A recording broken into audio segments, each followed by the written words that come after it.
अरे बिंदु, आज घर में बहुत काम है। आज तुझे स्कूल जाने की जरूरत नहीं है।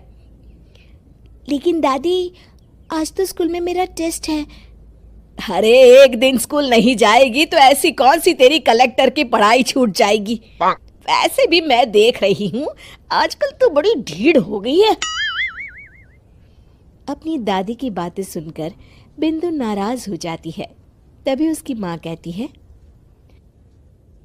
अरे बिंदु, इतनी छोटी बात पे मुंह फुलाने की क्या जरूरत है। दादी बिल्कुल सही कह रही हैं।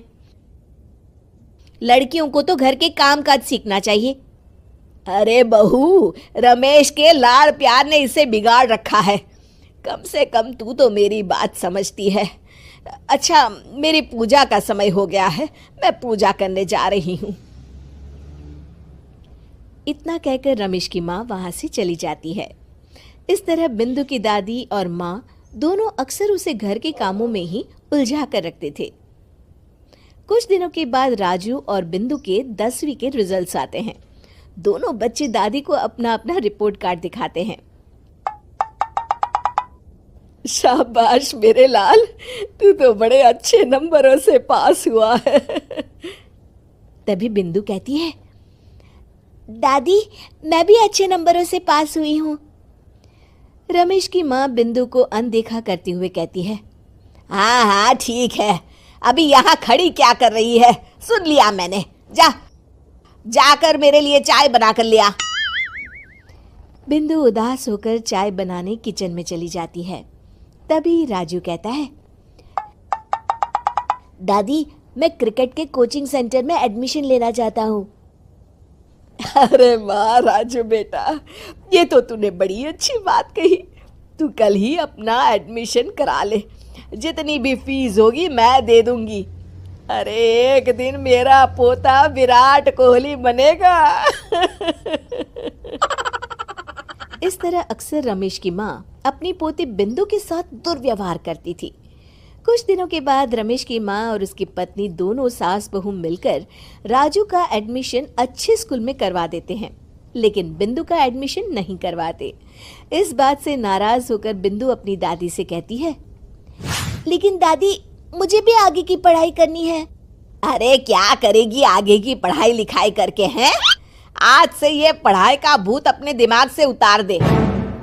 इतना कहकर रमेश की माँ वहां से चली जाती है। उस दिन के बाद से बिंदु की पढ़ाई हमेशा के लिए छूट जाती है और उसकी दादी उससे घर के सारे काम करवाना शुरू कर देती है।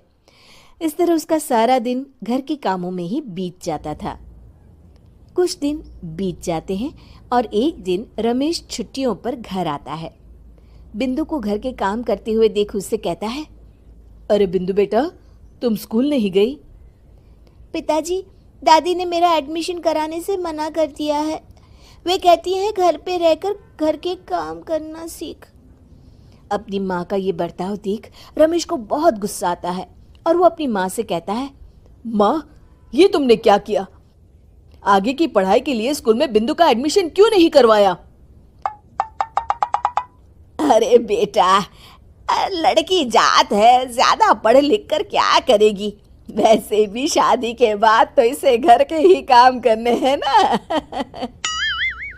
तुम किस जमाने में जी रही हो माँ?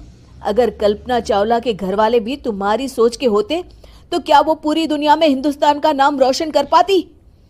इसका स्कूल छुड़वाकर तुम इसका भविष्य बर्बाद कर रही हो, लेकिन मेरे रहते ऐसा नहीं होगा। बिंदु बेटा, कल ही तुम्हारा एक अच्छे स्कूल में एडमिशन करा दूंगा। तुम जितना चाहे उतना पढ़ो। मेरे होते हुए तुम्हें किसी बात की चिंता करने की जरूरत नहीं है।